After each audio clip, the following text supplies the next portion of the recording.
And we're back with 3 o'clock rock. We're going to be practicing our bass, kind of intro bass scale, and it's going to be used in a lot of different music. We're going to use this song called Poco, Loco by the artist from Poco. Whoa, Coco!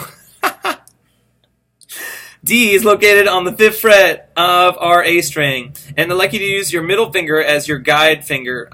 That's going to be going to the chord key notes, or those notes that I call out. So D,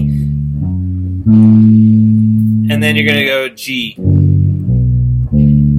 And I'd like you to do count it in 3/4 time. So D 2 3, G 2 3, D 2 3. G 2 3, D 2 3, G 2 3, D 2 3, D 2 3, D, G 2 3, D 2 3, G 2 3, D, G 2 3, D 2 3, G 2 3. Add the notes in between.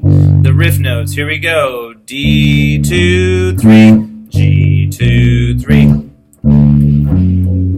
G